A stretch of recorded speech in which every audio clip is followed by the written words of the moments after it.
하나님의 말씀은 신약성경 에베소서 3장 10절에서 12절 말씀까지를 제가 봉독해 드리겠습니다. 이것은 하나님의 말씀입니다.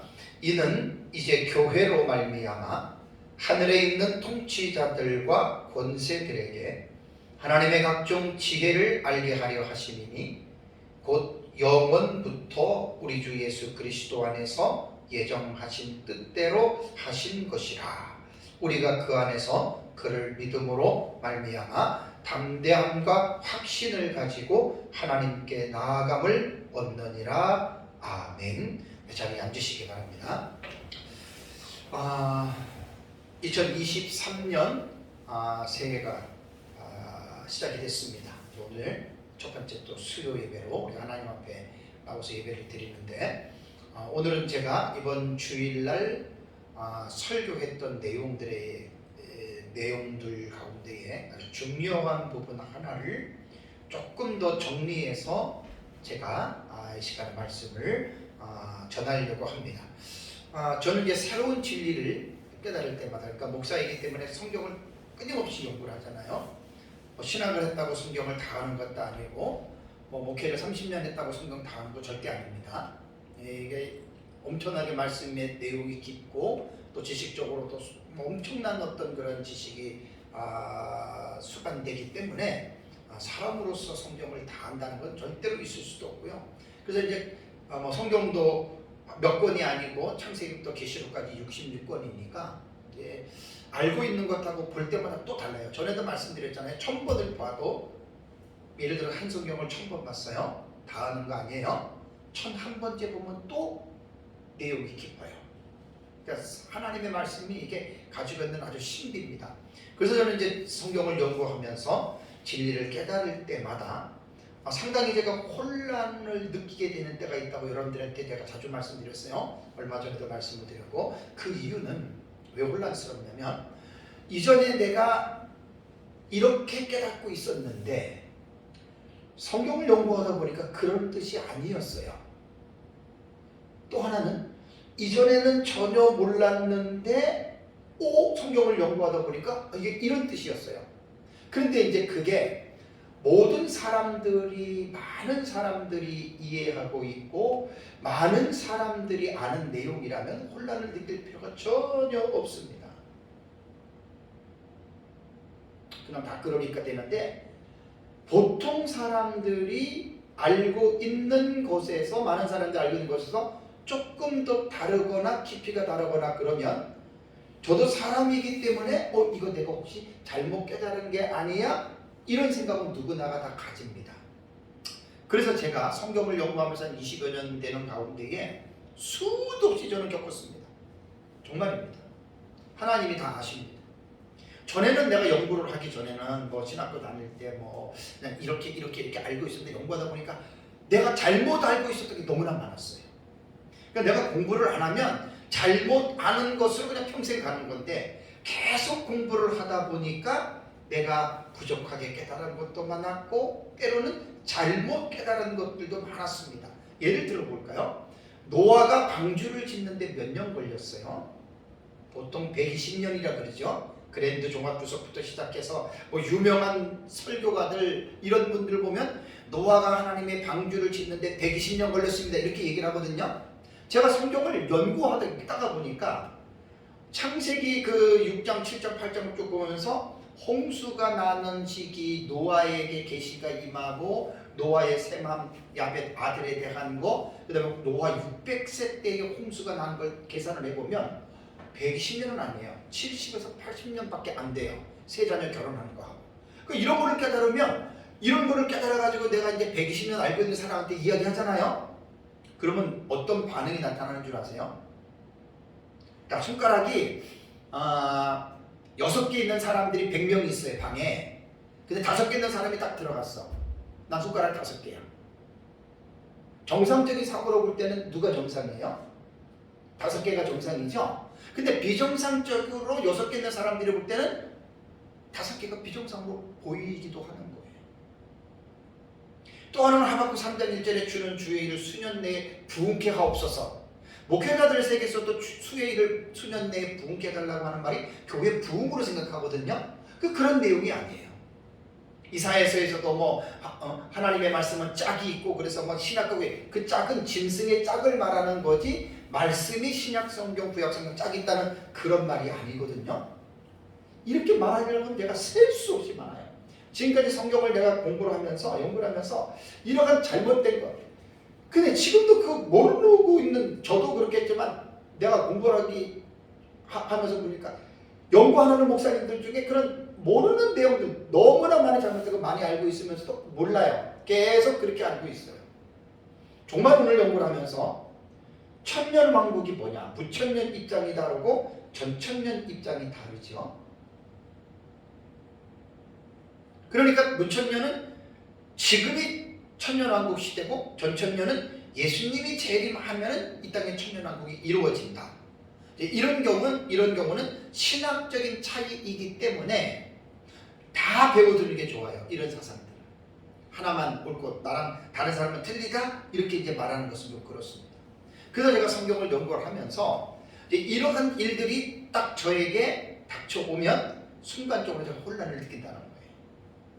왜냐하면 내가 잘못 깨달을 수도 있고 그럴 때마다 내가 여러분들이 증인입니다. 여러분들이 증인이에요. 꼭 하나님이 성경적으로 혹은 책을 통해서 혹은 어떤 사람들의 설교를 통해서 내가 깨달은 게 틀리지 않았다라고 하는 것을 지금까지 거의 97% 확신을 시켜줬어요. 그러니까 저는 남에게 다른 사람의 해석이나 다른 사람이 말하는 것들을 무시하고 나만 옳다. 다른 사람이 다 못 깨달았는데 나만 깨달았다 하는 건 정말 위험한 거예요. 그거는. 정말 위험할 수가 있어요. 왜냐하면 이단과 사이비들이 100% 다 그러거든요. 다른 사람 못 깨달았는데 나만 깨달았다. 그건 아주 위험한 겁니다. 그래서 저도 이런 부분에 대해서 제가 상당히 조심하고 있습니다. 이번 주 제가 설교를 하면서 너무 감동을 받았고요. 또 설교하면서 지난주에 너무나 제가 은혜를 받았던 게 10절 말씀을 한번 읽어볼까요? 같이 한번 보세요. 시작. 이는 이제 교회로 말미암아 하늘에 있는 통치자들과 권세들에게 하나님의 각종 지혜를 알게 하려 하심이니 이 말씀의 의미를 전에는 제가 몰랐어요.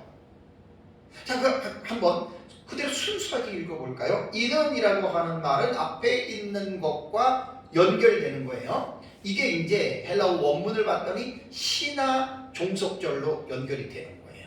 이게 그렇게 이는 뭐뭐 아래 함이라 이렇게 지금 되는 그런 문장인데 교회로 말미암아라고 하는 말은 이 디아라고 하는 헬라어에 보면은 이게 통하여라고 하는 뜻입니다. 이게 이 접속사는 통하여 그런 뜻이에요. 이게 이제 뒤에 다 설명을 드릴게요. 교회로 말미암아 그러니까 수단이 되는 거예요. 교회로 말미암아 어디에 있는 하늘에 있는 통치자들과 권세들에게 뭘 한다고요? 하나님의 각종 지혜를 알게 하려 하심이니. 그럼 이 문단을 또 간단하게 집약하면 교회를 통해서 하나님이 하늘에 있는 통치자들과 권세들에게 하나님의 각종 지혜를 알게 한다 그 말이죠. 그죠?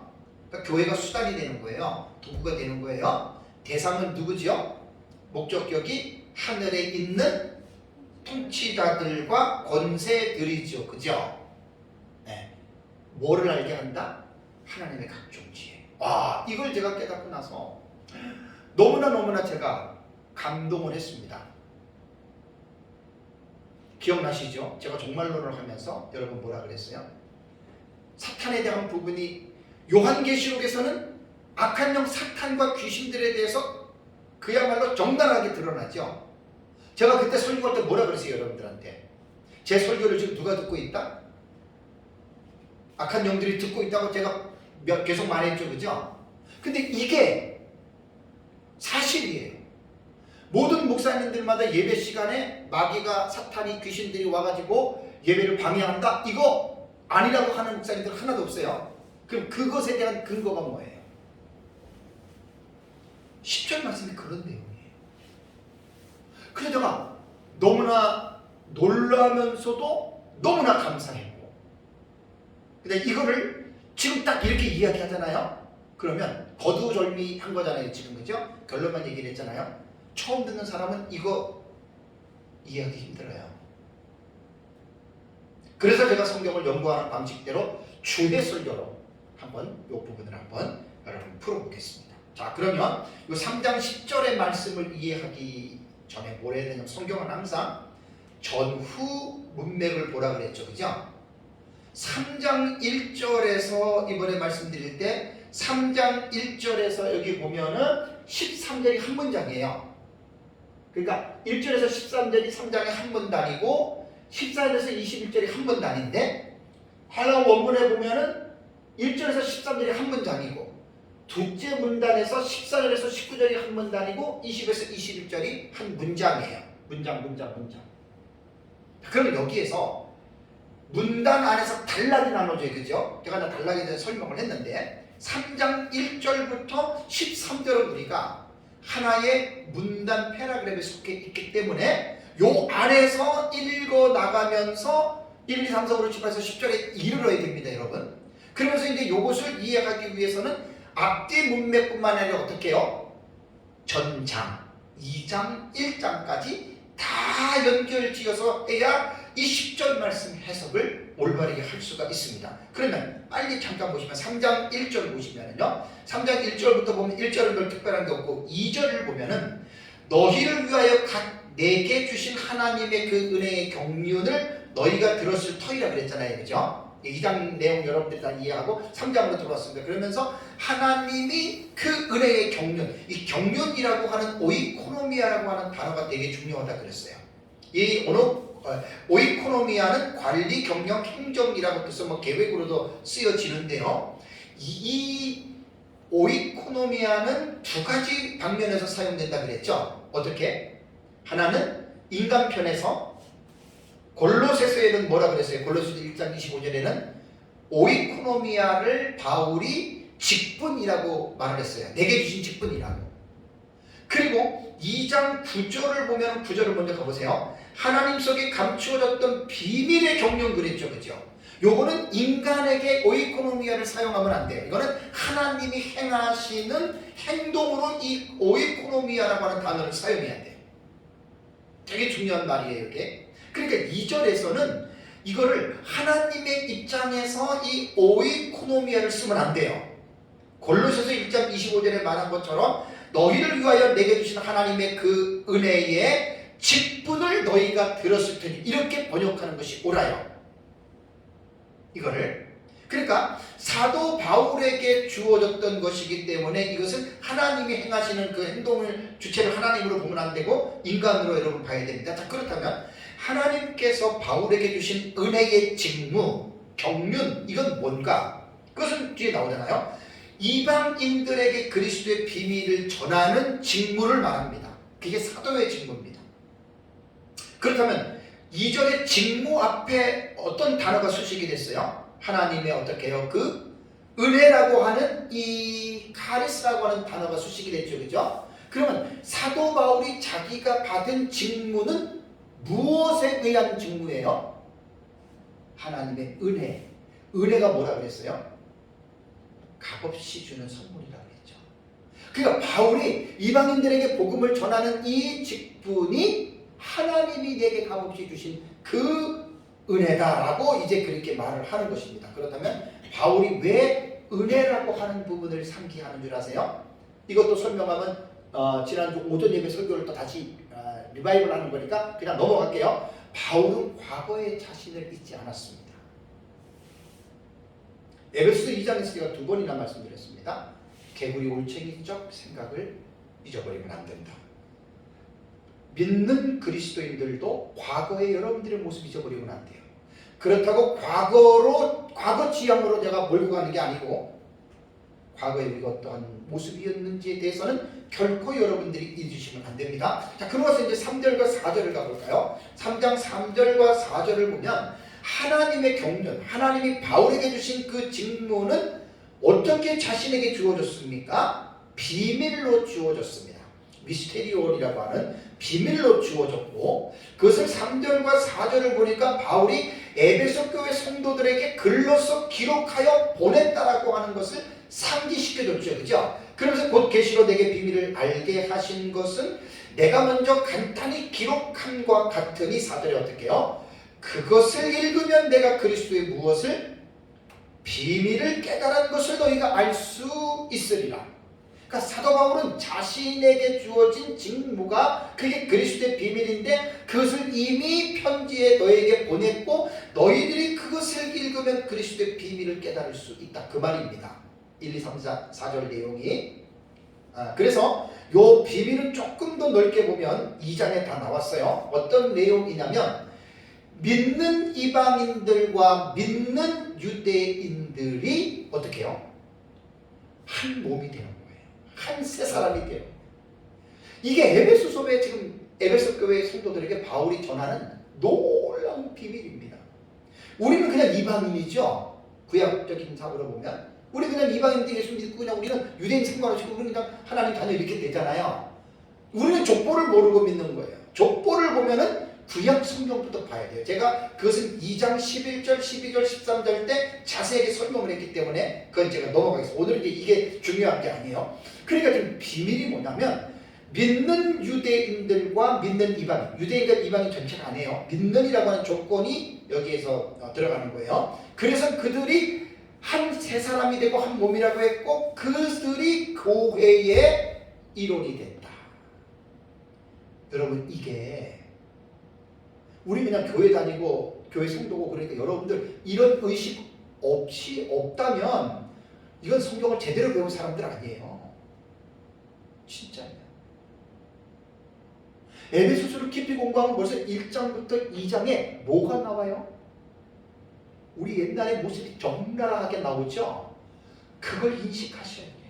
그래야지 은혜도 구원도 여러분 우리가 분명하게 그것이 얼마나 귀한 것인지를 깨닫게 돼요. 성도 하니까 뭐 그냥 성도라고 하니까 여러분 성도라는 말이 아무것도 아닌 것 같나요? 엄청난 말이에요. 그래서 바울은 이제 이 비밀에 대해서 6절에 이제 정확하게 표현하죠. 6절 한번 보세요. 시작. 이는 이방인들이 어떻게 해요? 복음으로 말미암아 그리스도 예수 안에서 뭐가 됐다고요? 함께 상속자가 되고 어떻게? 함께 지체가 되고 그 다음에 함께 약속에 참여하는 자가 됩니다. 이게 이제 에베소 1, 2, 3장에 나오는 제가 아까 말씀드린 뭐 한 몸, 한 세 사람 이게 다 지금 그런 것들을 지금 표현하는 거예요. 그래서 이 비밀이 뭐냐면 여기 보면은 복합 형용사 세 개가 형용사인데 명사적으로 쓴 거예요. 함께 상속자, 함께 지체, 함께 참여하는 자. 형용사를 명사적 용법으로 썼어요. 그래서 여기 보면은 함께 상속자는 싱클레로 노모스라고 하는 이제 함께 공동 상속자라는 말이죠. 공동으로 받는 거. 그 다음에 함께 지체가 됐다고 하면 쉬소모트라고 하는 말은 같은 몸입니다. 같은 몸. 함께 참여자들은 쉴메토코스라고 하는 이 단어가 함께 같이 참여한다라고 하는 그런 말이거든요. 그럼 왜 바울이 지금 에베소 교회 성도들에게 이 함께라고 하는 이 쉰이거든요. 적도가 쉰이 함께라고 하는 그런 뜻이에요. 그래서 여기서는 뭐냐면 이방인들 중에 믿는 그리스도인과 유대인들 중에 믿는 유대인들이 구약적인 사고로 볼 때는 원수 됐잖아요. 담이 맥혀 있었잖아요. 근데 그리스도께서 오셔서 자기 육체로 담을 허물어뜨렸잖아요. 그래서 둘을 한 몸으로 했잖아요. 그래서 함께 쉰이라고 하는 적도를 붙여서 더 이상 너네는 유대인이나 이방인이냐 하나의 어떤 그러한 부류로 너희들을 구분하지 말고 그리스도 안에서 엔 그리스도 쉰이에요. 쉰. 함께라고 하는 공동체의 의식을 가지라고 하는 말이에요. 그래서 이게 우리가 에베소 1장 10절에서 여러분이 이제 그 말씀을 제가 드렸잖아요. 그리스도의 비밀은 엄청난 겁니다. 1장부터 보면. 자, 1장 10절을 가볼까요? 그리스도의 비밀은 넓은 면에서 볼 때, 광의적인 면으로 볼 때는 1장 10절 한번 읽어볼까요? 하늘에 있는 것이나 땅에 있는 것이 어떻게 해요? 다 그리스도 안에서 어떻게? 통일되게 하리라. 거기 이제 9절에 보면 그 뜻의 비밀을 해가지고 비밀을 1차적으로 설명을 했어요. 이 비밀은 전반적인 정말 넓은 차원에서의 비밀이에요. 하늘에 있는 것이나 땅에 있는 것이나 다 그리스도 안에서 통일, 아나키팔라이오마이라고 그때 말씀을 드렸잖아요. 하나로 요약이 되는 거예요. 이거 엄청난 내용이에요. 근데 이거 설명을 못해요. 오늘 시간이 이거 제가 말씀을 드리려는 게 아니라 잠깐 지금 훑어가면서 얘기를 하는 거예요. 그 다음에 협의적인 면, 좁은 면에서는 아까 말씀드린 대로 믿는 유대인들과 믿는 이방인들이 하나가 된다 이 말이에요. 그러니까 1장 10절은 광의적인 면에서 그리스도의 비밀이 전 우주적으로 와 기가 막혀요.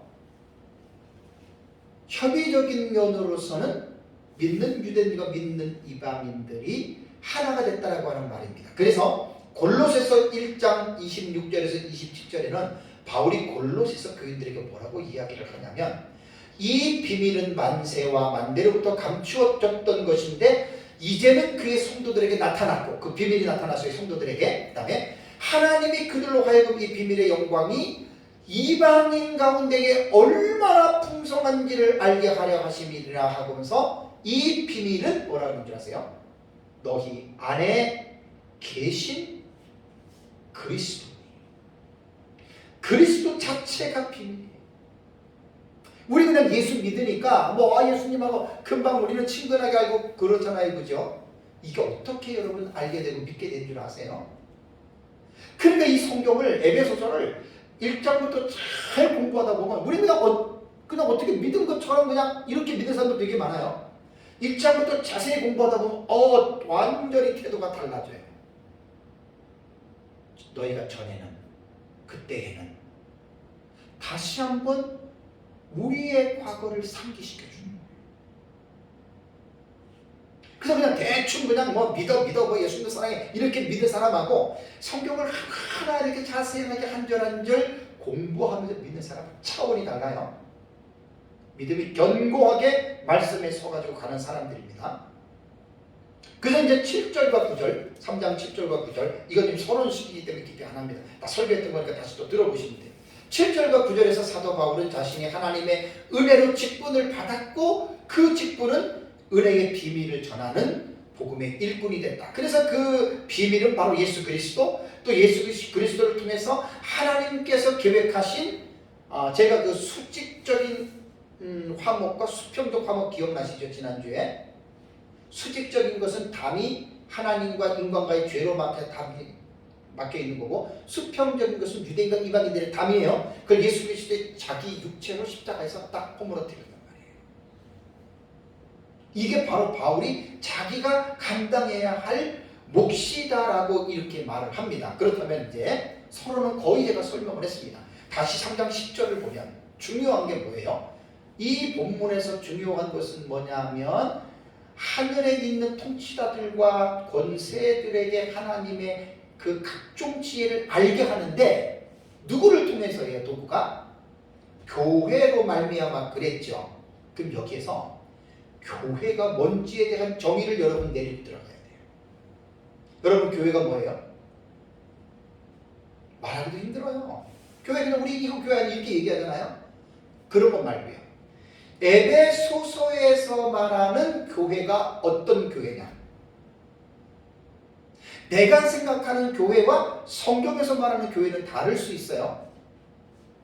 그래서 제가 에베소서 1장 3장 이 10절의 내용은 에베소서 1장 23절 되게 어려운 난문이라고 그랬어요. 그죠? 교회는 그의 몸이니 만물 안에서 만물을 충만하게 하시는 이에 충만합니다. 이거 되게 어려워요. 이것만큼이나 에베소서 3장 10절은 되게 어려운 본문이라고 학자들은 다 이야기를 합니다. 영국 옥스퍼드 대학교 신학교 교수였던 G.B. 케어드는 에베소서에 대한 해석의 성패 여부가 이 구절에 달려 있다고 해도 과장이 아닐 것이다. 그만큼 에베소서 3장 10절 되게 이 본문이 어려워요. 이 어려운 본문을 어떻게 해석하느냐에 따라서 에베소서를 제대로 읽느냐 못느냐 그거를 지금 학자가 이야기를 한 거기 때문에 되게 지금 이 말은 에베소서 지금 3장 10절의 말씀이 어렵고 중요하다고 하는 것을 지금 우리에게 말씀해 주고 있습니다. 자, 그렇다면 에베소에서 말하는 교회는 어떤 것을 교회라고 하느냐? 결론부터 내리고 들어갈게요. 참 여러분 잘 들으셔야 됩니다. 에베소서에서 말하는 교회는 뭐냐?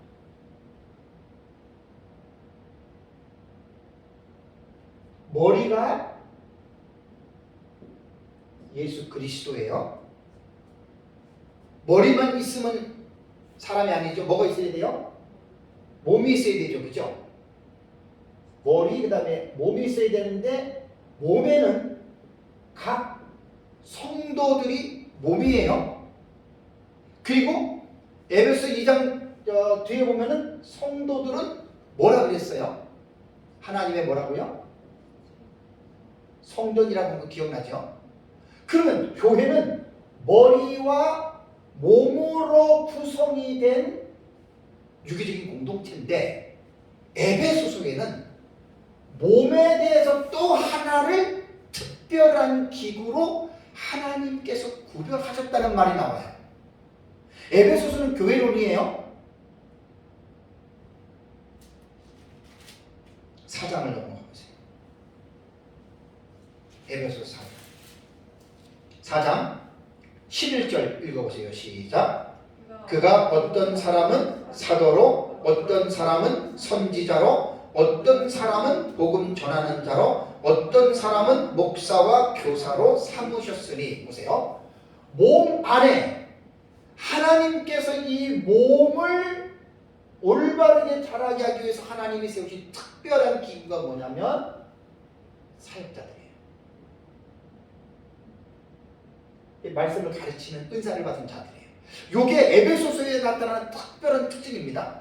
그 다음에 거기 볼까요? 16절 보세요. 시작. 그에게서 온몸이 각 마디를 통하여 도움을 받음으로 연결되고 결합되어 각 지체의 분량대로 역사하여 그 몸을 자라게 하며 사랑 안에서 스스로 세우느니라.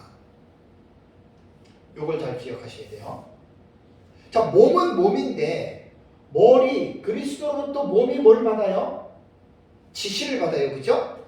지시를 받아서 연락이 되는데 몸속에는 예를 들어서 지체들이 이렇게 있다면 말이에요. 여러분 몸으로 보면 요 사이에 뭐가 있어요? 지체를 연결해 주는 걸 뭐라 그래요? 각마디라 그랬죠. 그죠? 마디가 뭘까요? 마디가. 요거 참 대단한 에베소서 놀라운 표현입니다. 마디가 뭘까요? 자, 우리가 육체로 볼 때는 지체와 지체가 예를 들면 무릎하고 종아리하고 이게 이제 정갱이하고가 연결되는 그 살 속에서 뼈가 이렇게 보면은 뼈가 딱 이게 있지만 그 사이에 마디들이 있죠. 그죠? 그 다음에 뭐 신체들도 안에 보면은 어떤 좀 제가 의학적으로 잘 모르지만 어떤 신경세포 같은 것도 보면은 마디를 통해 가지고 모든 것들이 전달이 되잖아요. 그죠? 마디는 전달해 주는 역할을 해요. 근데 마디가 전달을 해주지 않으면 어떤 일이 벌어지는지 아세요? 연결이 안 돼요. 혈액순환이 안 된다? 당뇨병 걸린 사람들은 피가 뭐 이렇게 안 내려가가지고 썩잖아요. 그죠? 그 연결이 안 돼서 그런 거예요. 쉽게 말하면. 여기서 말하는 마디는 하나님이 세우신 사역자들을 말합니다. 은사와 직분이 여러 가지지만 에베소서 지금 4장 11절에는 특별하게 이 교회론을 말을 하면서 왜 바울이 사도와 선지자와 복음 전하는 자와 목사와 교사 이 전부 다 이 사람들이 특징이 뭐지요? 이 직분자들이 다 말씀을 전하는 사역자들이에요. 그러면 12절 읽어보세요. 4장 12절. 왜 하나님이 이러한 교사로 삼으셨습니까? 12절에 이는 왜요? 성도를 온전하게 하여 봉사의 일을 하게 하며 그리스도의 무엇을? 몸을 세우려 하심이라. 그러니까 이 사역자들 사도, 선지자, 복음 전하는 자, 목사와 교사가 없으면 그리스도의 몸이 세워져요? 안 세워져요? 안 세워지는 거예요, 여러분. 그러니까 몸이 연합이 돼서 머리로부터 지시를 받고 몸들이 각 지체들이 서로 상호 이렇게 연결되고 결합되는 것은 뭐냐면 각 마디를 통하여 그랬죠. 그죠? 마디를 통하여.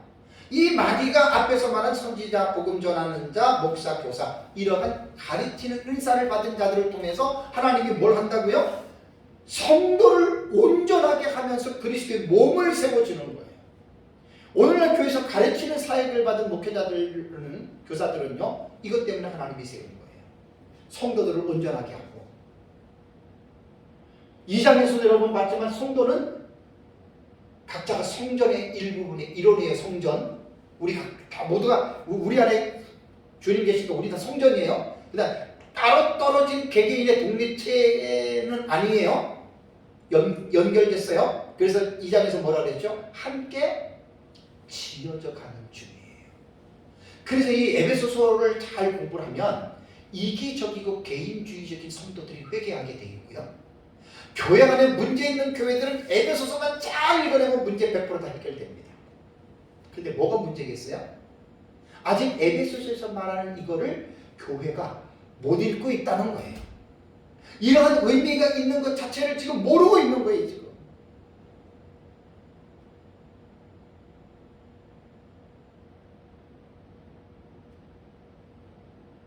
그러니까 교회는 한마디로 제가 간단하게 여러분 정리를 한다면 그리스도의 몸이라고 얘기를 했어요. 그 다음에 둘이 한 세 사람이라고 했죠. 그죠? 요게 지금 뭐냐면 교회를 말하는 거예요. 교회. 그리스도를 머리로 하고 성도들을 몸이고 둘을 한 세 사람. 원유맨이에요. 이방 그리스도인들과 유대 그리스도인들이 한 세 사람이기 때문에 전에 있던 사람하고는 상관이 없어요. 완전히 새롭게 만든. 이게 여러분 교회입니다. 머리가 누구라고요? 그리스도예요. 몸에는 지체가 있고 그 지체를 연결해주는 뭐가 있다고요? 마디가 있어요. 그러면 에베소서에 말하는 교회에 대한 이 개념을 가지고 3장 10절을 다시 한번 읽어볼래요? 3장 10절 시작. 이는 이제 어떻게 해요? 교회로 말미암아 하늘에 있는 통치자들과 권세들에게 하나님의 각종 지혜를 알게 하려 하심이니라 라고 말이 나왔습니다. 그렇다면 여기에서 이제 왜 에베소서 3장 10절이 여러분 어려운 줄 아세요? 몇 가지를 풀어야 돼요. 자, 교회는 이미 우리 정리됐어요. 그죠? 교회로 말미암아 에베소에 나타난 교회는 이런 겁니다. 그 다음에 이제 중요한 게 뭐냐면 하늘에 있는, 어디에 있는? 하늘에 누가 있어요? 통치자들과 권세들. 이거 해석해야 됩니다. 요 부분 해석이 제일 어려워요. 그 세 가지로 제가 말씀드렸죠. 그죠?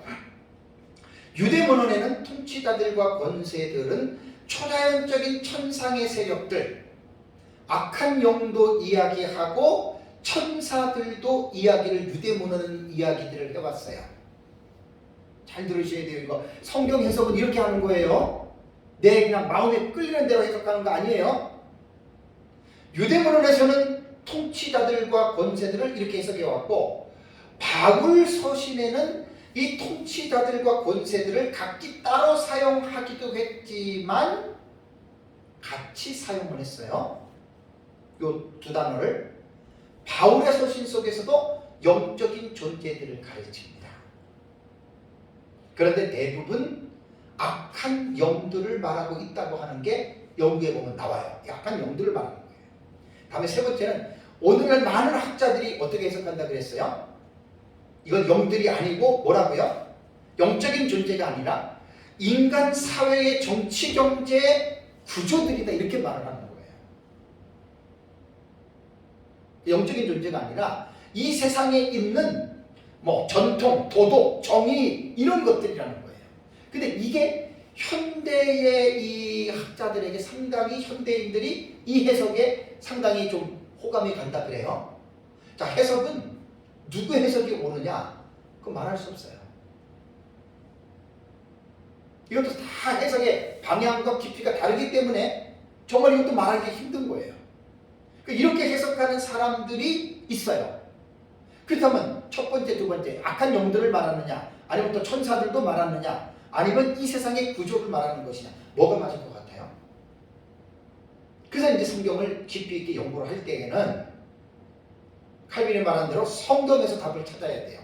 그러니까 성경에서 답을 찾는다라고 하는 말은 멀리 갈 필요가 없어요. 가까운 주변에 있는 본문에서 찾으면 돼요. 쉽게 말하면 에베소서 안에서 통치자들과 권세들이 나오느냐 안 나오느냐를 먼저 알아봐야 되겠죠. 그죠? 에베소서에 세 군데 나와요. 1장 20절 21절 한번 볼까요? 1장 20절 21절을 보면 그의 능력이 그리스도 안에서 역사하사 죽은 자들 가운데서 다시 살리시고 하늘에서 자기의 오른편에 앉히사 모든 통치와 권세와 능력과 주권과 이 세상뿐 아니라 오는 세상에 일컫는 모든 이름 위에 뛰어나게 하시고 라고 하는 이 본문을 볼 때 여기에 통치자들과 권세들은 지상의 주관자들과 정치 구도들로 보기에는 문제가 있는 본문이에요. 그러니까 아까 세 번째 말한 것하고는 전혀 상관이 없다는 거예요. 에베소 본문에서는 하늘에 있는 영적인 그런 부분들입니다. 둘째 본문은 이제 지금 읽은 거는 좀 이따 제가 더 자세하게 설명을 하고, 자 그런데 3장 10절에도 이런 교회로 말미암아 어디에 있다 그랬습니까? 통치자들이 하늘에 있다라고 했으니까 이 세상이 맞아요, 틀려요? 틀린 거죠, 그죠? 그러니까 세 번째는 이거 할 때 해석할 필요가 없다는 거예요, 제 얘기는. 다음에 셋째 본문이 6장 12절 가보세요. 에베소 6장 12절 보면 우리의 씨름은 뭐라 그랬습니까? 혈과 육을 상대하는 것이 아니요 뭐과? 통치자들과 권세들과 그 다음에 이 어둠의 세상 주관자들과 하늘에 있는 뭐라고요? 악의 영들을 상대합니다. 이건 제가 6장 부분에 가면 자세히 주의를 합니다. 이게 한마디로 말하면 통치자, 권세, 어둠의 세상 주관자, 하늘에 있는 악한 영들이 다른 게 아니라 그놈을 말하는 거예요. 그놈. 악한 영들. 그거를 네 가지로 표현했을 뿐이에요.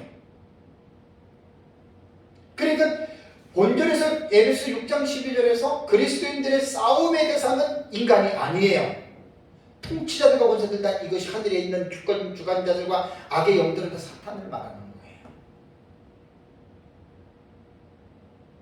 그래서 지금 에베소 3장 10절에 하늘에 있는 통치자들과 권세들 요거 지금 해석을 어떻게 해야 되느냐가 중요하다 그랬죠. 그죠? 요것을 악한 영으로 해석하는 경우도 있고 천사들로 해석하는 경우도 있고 이 세상의 구조로 해석하는 것도 있다 그랬잖아요. 그죠? 이 본문은 악한 영들로 해석하는 것이 가장 옳습니다. 제가 지금 에베소서 주의를 길성남 교수님 주의에 상당히 깊어요. 그걸 제가 텍스트로 삼고 지금 해석하는데 거기에도 분명하게 이건 천사가 될 수 없는 게, 그러면 보세요. 여기에 보면은 자 조금 더 한번 생각해 볼까요? 하나님의 각종 지혜를 알게 한다. 뭘 통해서 알게 한다고요? 교회죠. 천사들에게 교회가 알릴 필요가 있을까요? 없을까요? 없는 거예요. 악한 영들에게는 알릴 필요가 있을까요? 없을까요? 있는 거예요. 그러니까 딱 이 본문을 이것저것 다 이렇게 생각을 해보면 천사도 아니고 그 다음에 이 세상 구조도 아니에요. 악한 영들밖에 없어요. 자, 하나씩 제가 지금 좁혀 나가는 거예요. 지금요. 이거 선한 천사도 아니에요. 그렇다면 10절에 그들에게 뭘 한다고요? 하나님의 각종 지혜를 지금 알게 하는 거예요. 누가 알게 해줘요? 도구가? 교회. 교회가 누구에게요? 악한 영들에게 뭘 알게 해줘요? 하나님의 각종 지혜. 자, 여기서 보면은요, 여기 하나님의 있는 각종 지혜가 뭐냐면요, 개정개혁력에서는요, 형용사 여기 보면은 폴리포이킬로스라고 하는 이 단어는, 폴리스라고 하는 단어는 많은이라고 하는 뜻이고요. 포이킬로스라고 하는 말은 여러 색깔이라고 하는 두 단어가 합성이 된 거예요. 그러니까 이 말이 뭐냐면 여러 가지의 색깔 혹은 여러 가지의 특색, 그러니까 한두 가지가 아니라는 거예요. 이 폴리포이킬로스라고 하는 이 단어는 신약성경에 여기만 딱 한 번 나와요. 그래서 이 단어는 그냥 다채로운 혹은 다방면에 이런 뜻이에요. 자, 하나님의 지혜가 어떻다는 거예요? 단순한 거예요? 하나예요? 하나님의 지혜가 어떻다고요? 다채롭다는 거예요. 다방면에 많은 그 하나님의 지혜가 있다는 거예요.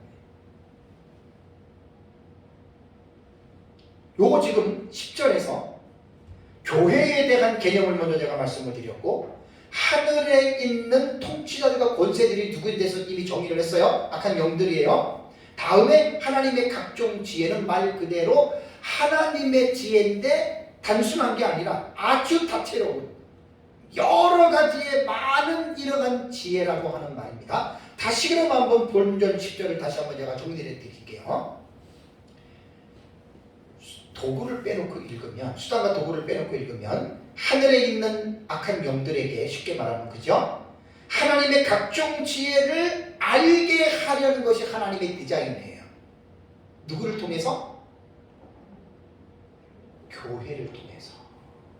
여기 교회로 말미암아라고 하는 헬라어 원어는 디아테스 에클레시아스예요. 디아라고 하는 말은 전치사 소유격이에요. 그러니까 뭐뭇을 통하여, 뭐뭐와 함께, 뭐뭐로 말미암아라는 뜻이거든요. 자, 무엇으로 말미암아? 교회로 말미암아. 교회를 통해서. 우리는 교회에 대한 의미를 여러분 여기에서 분명하게 기억해야 됩니다. 다시 한번 에베소서에 나오는 교회는 뭐라고 했어요? 교회는 머리가 예수 그리스도고, 그죠? 그 다음에 몸은 성도들이고, 그죠? 그 다음에 또 특별한 기구를 던진 하나님이 사역자들 뒀다 그랬죠, 그죠? 그러면 보세요. 이 3장 10절은 교회로 말미암아 하나님의 악한 영들에게 하나님의 다채로운 지혜를 알게 한다라고 하는 말은 세 가지의 딱 요소가 들어가는 거예요. 교회는 예수 그리스도, 성도, 그 다음에 누구? 사역자. 이게 지금 본문을 정확하게 지금 접근하는 거예요. 이 교회로 말미암아 하나님이 공중에 있는 악한 영들에게 하나님께서 각종 지혜를 어떻게 해요? 알게 하려 하심이라. 그렇다면 이 계획은 누구 계획이죠? 이게 하나님의 계획이에요. 이게 뭐라고요? 미스테리온이에요. 이게 비밀이에요. 제가 이 본문을 깨닫고 너무 놀란 게, 그래서 제가 교회의 역할과 사명이라고 하는 제목을 다룬 거예요. 교회가 뭔 일을 하는 거예요? 여러분, 지상의 교회가 무슨 일을 하려고 하나님이 교회를 세웠어요? 뭔 일을 하라고? 성경에 여러 가지가 나와 있지만 에베소서 4장, 지금 3장 10절 말씀으로 볼 때는 무슨 일을 하라고 하나님이 교회를 세웠어요? 말씀해 보세요. 뭔 일을 하라고? 10절 그대로 말하면 되죠. 하늘에 있는 누구? 악한 영들에게 뭘 하라고요? 하나님의 각종 지혜를 알리려고 하신 것이, 이게 누구의 플레이이냐? 하나님의 계획이에요. 교회 목사가 세운 계획이 아니고 누구의 계획? 하나님의 계획이 지금 이거예요. 교회 역할이 이거예요. 여러분, 우리는 교회 그러면 여러분 어떻게 생각합니까? 사람 모여가지고, 돈 많으면 또 땅도 사고, 뭐 건축도 하고, 선교도 하고, 대부분 이렇게 생각하잖아요, 그죠? 거기에서 하나님의 나라의 복음을 전한다는 것이 우리에게 기존 사실로 정해졌다는 걸 알아요. 그 하나님의 복음을 전한다고 하는 말을 잘, 여러분 이 부분을 조금 더 제 설교에는 깊어지는 거고, 근데 대상이 누구에게 지금 전하라는 거예요? 사람이 아니에요. 악한 영들에게 전하라는 거예요. 여러분, 이거 이해가 되십니까? 저도 이거 처음 말하는 것 같아요, 지금 이 본문을 통해서.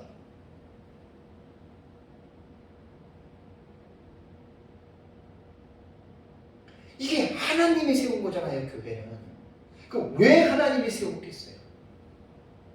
다시 10절 본문이 그거잖아요. 하늘에 있는 통치자들과 권세들에게 하나님 자신이 가지고 있는 각종 지혜를 교회를 통해서 하나님이 알리시려고 교회를 세웠다, 그 말입니다. 지금.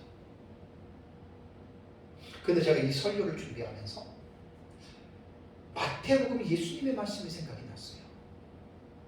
마태복음 6장을 가보세요. 마태복음 6장 13절. 예수님은 이런 의도를 가지고 말씀을 하셨거든요.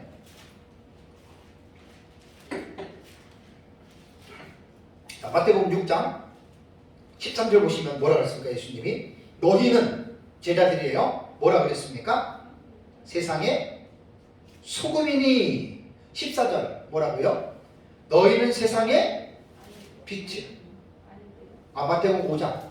잠깐만, 나 이거 마태복음 5장 13절 16절 산산수훈에 제가 이거 원고를 못 고쳤어요. 마태복음 5장이에요. 자, 너희는 세상의 소금이고 14절 너희는 세상의 빛이라.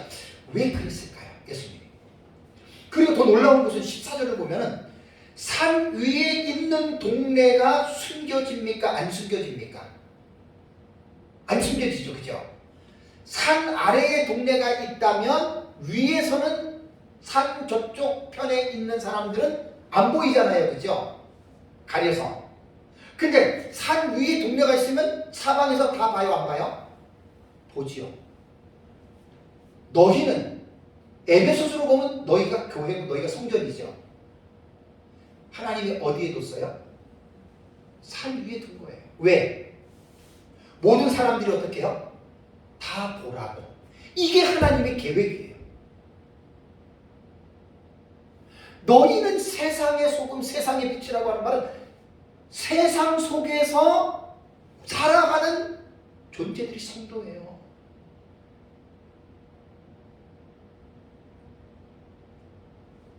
그래서 교회를 숨길 수가 없는 거예요. 왜? 하나님이 절대로 안 숨기십니다. 그럼 물어볼게요. 왜 하나님이 교회를 숨기시지 않죠? 무슨 의도로 안 숨기세요? 에베소서는 뭐라 그랬어요? 교회를 통해서 뭘 하시기 위해서? 악한 영들에게 하나님의 각종 지혜를 나타내기 위해서 하나님의 교회를 안 숨기시는 거예요. 이번에 제가 딱 이 본문을 이해했어요.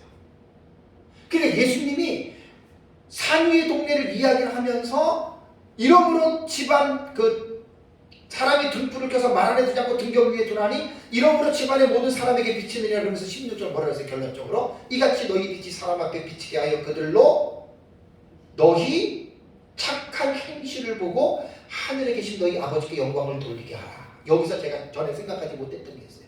자, 그들로 너희 착한 행실을 보라 그랬는데 그들이 누구예요? 그들이 누구죠? 대부분이 세상 사람들로 보죠. 그죠? 맞아요. 근데 에베소서 3장 10절을 이해한 사람은 누구로 보겠어요? 세상 사람들과 누구? 악한 영들도 보는 거예요. 왜? 그게 하나님이 그렇게 디자인하는 거예요. 교회를. 그래서 기성란 교수님의 주석에 보면은 이 본문을 그렇게 주석을 하면서 오늘날 교회가 어떻느냐 이거예요. 오늘날 교회가 하늘에 있는 악한 영들에게 하나님의 지혜를 보여주고 있느냐? 여러분 어떻게 생각하세요? 물론 좋은 교회들도 있고 좋은 모습들을 보여주기도 해요. 그런데 기성용 교수님은 그 에베소서 주의책에서 한국 교회의 어두운 민낯들이 되게 많아요.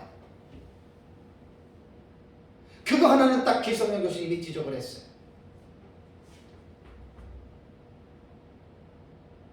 여러분, 교회로 말미암아 하늘에 있는 악한 영들에게 에베소서 3장 10절은 하나님의 각종 지혜를 나타내는 것을 하나님의 디자인한 거예요. 그래서 제가 나귀가 성도들의 삶을 봅니까? 안 봅니까? 100% 보죠. 그죠? 하나님이 오픈시켜준 거예요. 왜? 무엇 때문에? 우리의 민낯을 마귀에게 보여주려고 하나님의 뜻은 그게 아니에요. 그래서 올바른 그리스도인의 삶을 살아가게 되면 그리스도인들이 성령의 열매를 맺으면 말 그대로 어떻게 해요? 성령의 열매 아름다운 삶이 그게 뭐예요? 에베소 3장 10절로 말하면 그게 무슨 뭐예요? 하나님의 각종 지혜예요. 자, 마귀가 성령의 열매를 맺습니까? 못 맺습니까? 못 맺죠. 근데 마귀가, 귀신들이, 더러운 귀신들이 성도들이 예수 믿고 변해서 성령의 열매를 맺으니까 인내하고 사랑하고 충성하고 온유하고 절제하고 자비를 베풀고, 그러면 마귀가 성도들의 그 성령의 열매를 맺는 삶을 보면서 마귀가 뭐라는 거예요? 자기네들은 더러운 존재인데 예수 믿는 성도들을 보니까 거기서 뭘 봐요? 악한 영들이 하나님의 지혜를 배운다는 거예요. 여러분, 제 설교가 너무나 어긋난 건가요? 어떻게 여러분 생각하세요?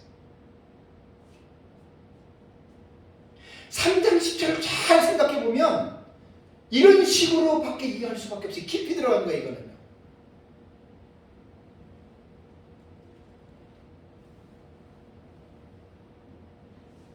그래서 설교를 준비하는 가운데에 하나의 인사이트가 주어졌어요. 교회로 말미암아 그랬죠. 교회의 가장 중요한 기능이 뭐예요, 여러분? 길 교수님은 이거를 말씀 안 해주셨어요. 교회의 가장 중요한 기능이 뭐죠? 말씀이에요, 말씀. 예배의 기능이에요. 여기서 한 갑자기 인사이트가 와서 내가 너무나 놀랐어요. 교회 그러면 사역자들 마귀. 목사 없는 교회는 교회 아니에요, 여러분. 잘 기억하세요. 하나님이 사역자들을 은사, 가르치는 은사들을 왜 줬느냐? 그리스도인들을 온전케 하고 그리스도의 장성한 분량에 자라게 해서 하나님 사역자 쓰는 거예요, 여러분. 목사가 위대하다는 그런 말이 아니에요. 기능적인 면에서 목사와 가르치는 자들은 교회에 어떻게 보면 너무나 중요한 위치에 있는 자들이에요. 그들이 뭐 하죠? 하나님의 말씀을 전하잖아요. 그래서 제가 이 말씀을 준비해서 너무 은혜를 받은 게, 대부분 목회자들은 설교하면 여기 앉아있는 성도들만 설교 듣는 것으로 생각하죠, 그죠? 성도들만. 에베소 3장 10절 말씀을 기억하면, 잊지 않으면, 지금 제 설교하는데 누가 지금 이 설교를 듣고 있지요? 하늘에 있는 통치자들과 권세들이 지금 제 설교를 듣고 있어요. 자, 누가 듣게 한 줄 아세요, 여러분? 하나님이 듣게 한 거예요. 왜? 무엇 때문에 악한 영들이 이 지상의 사역자들의 설교를 듣게 하는 줄 아세요? 무엇 때문에? 하나님의 각종 지혜를 악한 영들이 듣고 배우라는 거예요. 이거는 지금 처음 듣는 분들은 어안이 벙벙할 거예요. 왜? 이런 얘기 처음 듣잖아요, 그죠? 그 3장 10절을, 그래서 그 케드라고 하는 신학자가 3장 10절을 어떻게 이해하느냐에 따라서 에베소서의 성패가 갈린다, 이렇게 말한 거예요. 제일 어려운 막문이에요. 에베소서 1장 22절하고 요 3장 요 지금 10절 내용이 너무 풍성한 내용이죠. 근데 이건 감히 생각을 하기가 어려운 지금 내용이거든요. 그래서 제가 지금 이번 시간에 좀 심혈을 기울여서 주일날 했던 설교를 집 앞에서 또다시 제가 유튜브로 찍는 거예요. 왜? 이 은혜를 나누고 싶어서. 마귀는 절대 싫어하겠죠. 그러니까 목회자들이 지금 한국에 지금 수예배 지금 수만 곳에서 예배 드리잖아요. 성도들만 있는 게 아니라 누가? 항상 예배 시간에는 마귀가 참석합니다. 왜? 하나님이 명령하신 거예요. 너 가서 교회 가서 내 종이 하는 말을 들어봐. 왜 그러죠, 하나님이? 나의 다채로운 그 지혜, 그 지혜를 마귀도 들어야 돼요. 여기서 제가 하나 깨달은 게 뭐냐면, 여러분, 마귀가 전지한 존재입니까? 마귀가 모든 거 다 합니까? 아니에요. 마귀가 예수 그리스도의 재림을 압니까? 재림은 알지만 시가 때에 대해서 마귀는 몰라요. 모른다고 봐야 돼요. 우리가 지금 종말론 배운 것처럼 예수님 재림 직전에 하늘에 거기에 나타나는 44가지 사건 마귀가 압니까? 모릅니다. 제가 그래서 종말론을 설교할 때 여기서 몇 번이나 얘기를 했어요. 지금 내가 사탄의 뭐 멸망, 황충화라든가 이런 악한 영들의 그 역사를 쭉 보면 다스린 나팔 불 때에 그 별이 떨어지잖아요, 그죠? 무적의 열쇠를 갖고 떨어지죠. 그다음에 계시록 12장에서 미가엘과 용들이 전쟁할 때 그 사탄에 대한 그 사실을 지금 요한계시록이 지금 적나라하게 파헤치는 거잖아요. 근데 내가 뭐라고 했어요? 여러분들이 증인이잖아요. 내 설교를 지금 누가 듣고 있다? 내 마귀가 듣고 있다. 그때 몇 번이나 얘기를 했어요. 거짓말 안 해요. 그 저는 그런 설교를 지금 올해가 이제 33년째 제가 목회를 해요. 33년 동안 나는 설교자로서 부름을 받아서 성도 만구적을 떠나서 계속 설교를 하거든요. 제가 설교 때마다 여러분들 뭘 많이 강조했죠? 뭘 많이 여러분들에게 내가 좀 그 주의를 환기시켰죠? 설교 시간은 무슨 시간이다? 영적인 뭔 시간? 전쟁하는 시간이에요. 나는 단에서 서보면 설교자들 아마 대부분 느낄 거예요. 악한 영들이 와서 설교를 들으면서 1차적으로는 에베소서 3장 10절 말씀을 볼 때는 하나님의 각종 지혜를 하나님이 듣게 하시니까 듣는 거지만 2차적으로는 뭐냐면 예배를 드리는 성도들을 방해합니다. 왜냐하면 사탄이라고 하는 이름 자체가 대적자잖아요. 회방자잖아요. 그래서 예배 시간에 온갖 잡생각들, 이상한 것들, 졸음을 주게 하고 관심을 얻게 하고, 그래서 여러분 예배 시간에 나는 설교를 해봐서 그래요. 진짜 영적인 전쟁 시간이에요. 그래서 이걸 통해서 뭘 제가 딱 이 부분에서 은혜를 받았냐면, 설교자들은 성도들만 은혜를 받게 하는 게 아니라 영적인 악한 영들에게도 은혜를 받게 설교를 해야 되겠구나라는 걸 깨달았어요.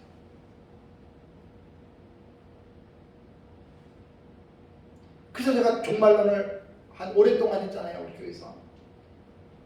그때 악한 영들이 엄청나게 제 설교 은혜를 받았어요. 자화자찬하는 거 아니에요. 성경에 하나님의 각종 지혜를 교회를 통해서 하나님이 알려주니까 설교자가 뭘 하는 거예요? 하나님의 비밀을 전해주는 게 설교 아닙니까, 여러분?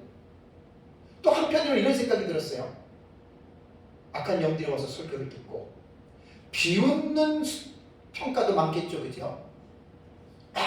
야, 너 그거 설교라고 하냐? 예를 들자면 맨날 예수 믿으면 부자 되고 잘 먹고 잘 살고 뭐 봤다 들었다 이러한 기복신앙에다가 신비주의 설교하고 그러면 사탄이 그 설교를 듣고 마귀가 설교를 듣고 뭐라 그러겠어요?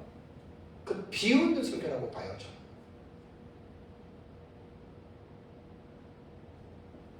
다시 3장 10절 한번 읽어볼까요, 여러분? 자, 3장 10절, 에베소서 3장 10절 읽겠습니다.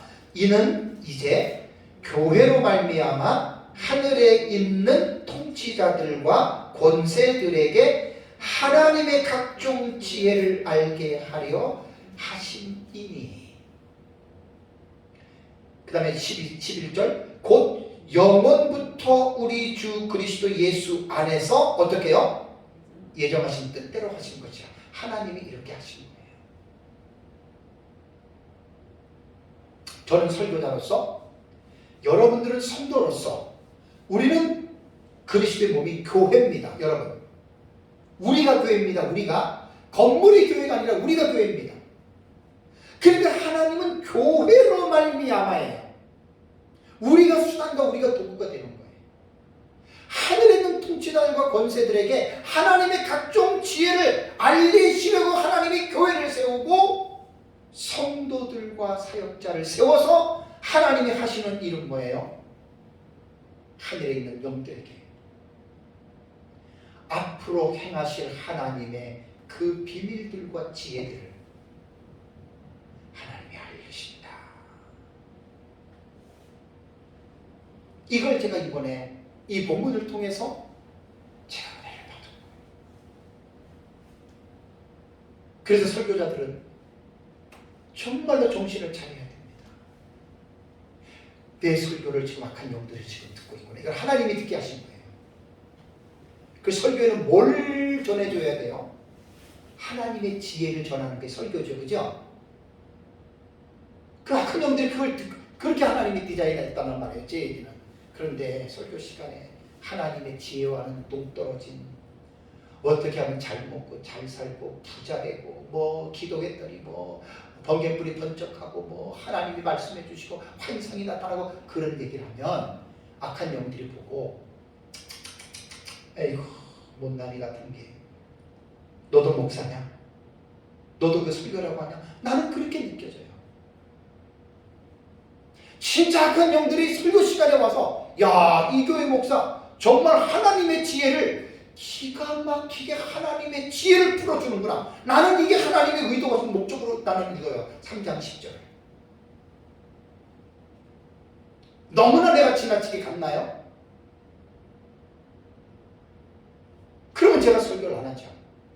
김성남 교수님의 그 주회에서 분명하게 성도들의 삶을 그렇게 악한 영들이 보고 있고 한국교회는 어떠냐 그렇게 봤거든요. 아주 깊은 깨달음이죠. 그분이 에베소서만 20년 넘게 연구해서 부장 모신 데서 계속해서 가르치고 있는 분인데 얼마나 깊겠어요. 책을 한번 사보세요. 내가 설교할 때 그 책을 참고하지만 다 못해요. 너무 엄청나서 내용이. 너무 못해요. 에베소서를 연구하시는 분들은 목회자들이나 성도들이나 꼭 길성남 교수님 에베소서 어떻게 읽고 그 책은 꼭 사셔야 돼요. 엄청나요. 너무 풍성해요. 그래서 제가 교회 그러면 사역자를 빼놓으면 안 되잖아요. 목회자를. 그래서 성도들을 이렇게 말한 것처럼 나는 목사 입장에서 지금 교회 안에 사역자들이 들어가잖아요. 교회로 말미암아 꼭 기억하세요. 디아테 에클레시아스. 교회를 통하여, 교회로 말미암아. 누구에게? 어디에 있는? 하늘에 있는 누구에게? 통치자들과 권세들에게. 천사도 아니에요. 이 세상의 기구도 아니에요. 악한 영들이에요. 무엇을? 하나님의 각종 지혜를 어떻게 해요? 알게 하시는 것이. 누구를 통해서? 다시 교회로 말미암아. 저는 설교를 통해서, 저도 성도지만 여러분들, 우리는 삶을 통해서 악한 영들이 우리를 보는 거예요. 여러분, 뭘 보여줘야 되겠어요? 저희들이 하나님의 다채로운 지혜를 보여야 되지 않겠어요? 그게 말씀 순종하는 거예요. 여러분, 설교자는 성경을 연구해서 하나님의 계시의 본래의 의미를 정확하게 설교해 주면 그것이 하나님의 각종 지혜를 설교자는 설교 시간에 말하는 거고, 성도들은 그 말씀을 듣고 순종하면 그것이 여러분들은 하나님의 각종 지혜를 세상을 통해서, 삶을 통해서 여러분들이 드러낼 때 세상 사람들도 보고 마귀도 보고 그들이 감동을 받고 그들이 하나님의 지혜에 감탄을 한다, 그 말입니다. 그래서 하나님의 기상의 교회를 세운 거예요. 아시겠습니까? 하나님이 그 일을 하려고 교회를 세운 거예요. 하나님이 자기 지혜를 누구를 통해서 나타내십니까? 고레스 같은 특별한 경우에, 그러한 바사레국 시대의 고레스를 통해서 나타낸 그 특별한 예외고, 거의 하나님은 시대마다 자신의 택자들을 통해서 자신의 지혜를 하나님이 나타내셨어요. 구약이나 지금도 마찬가지예요. 근데 그것을 하늘에 있는 악한 영들에게 하나님이 알려주기 위해서예요. 이거를 제가 이번에 3장 10절을 설교 준비하면서 너무나 제가 은혜를 받아가지고, 야, 이거 진짜 나만 혼자 알고 있으면 안 되는 내용이에요, 지금. 그래서 설교자들은 이 말씀을 함께 나눌 때 정말 정신 차려야 됩니다. 와, 이 설교가 여러분 장난 아니에요. 제가 뭐 여러분들 몇 명 앉혀놓고 저 준비할 만큼 준비해요. 아, 오늘 뭐 몇 명 안 나오니까 적당히 해야 되겠다, 저 그렇지 않아요. 내가 너무나 감사했어요. 그래서 그렇구나. 내 설교 시간 때마다 악한 영들이, 어떤 목사님들이 마찬가지예요. 조금 제가 좀 깊이 들어갔을 수도 있지만 나는 절대로 이거는 위험한 내용은 아니에요. 이걸 깨달으면 설교자도 정신 번쩍 납니다. 성도들 정신 번쩍 납니다. 우리는 하나님의 각종 지혜를 나타내기 위해서 목사가 됐고 여러분들 성도가 됐어요. 우리 하나님의 각종 지혜를 나타내고 우리가 지금 교회가 형성된 거에 다른 목적 없어요. 우리끼리 모여가지고 뭐 헌금 내고 뭐 먹고 살고 그러려고 우리 교회 한 거 아니에요. 그래서 에베소서에 나타난 이게 너무너무 깊은 말이에요. 처음부터 이렇게 결론을 얘기하면 사람들이 못 알아들어요. 이건 웬 소린가 그럴 거예요. 그래서 제가 처음에 에베소서 안에 있는 내용들을 조금 중요한 부분들을 정리했고,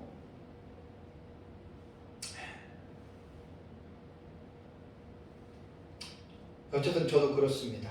설교자로 부름을 받아서 제가 하는 일이 가장 중요한 것이 하나님의 말씀을 연구하는 것은 하나님의 각종 지혜를 설교 시간 때마다 그냥 말해줘야 돼요. 악한 영들이, 하늘에 있는 영들이 들어요. 지금도 제 설교를 듣고 있잖아요. 저는 모르지만 믿음으로 알아요. 저는.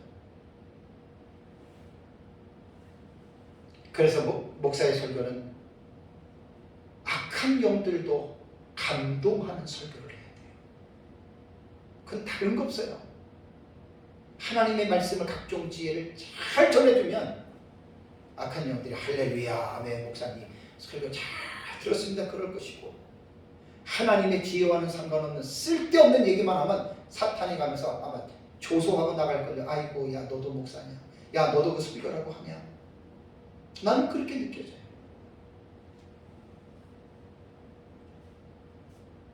그러니까 저는 설교자로서, 여러분들은 성도로서, 우리가 교회입니다 여러분. 마지막으로 한번 읽고 마치겠습니다. 3장 10절 자, 이는 이제 교회로 말미암아 하늘에 있는 통치자들과 권세들에게 하나님의 각종 지혜를 알게 하려 하심이니. 네.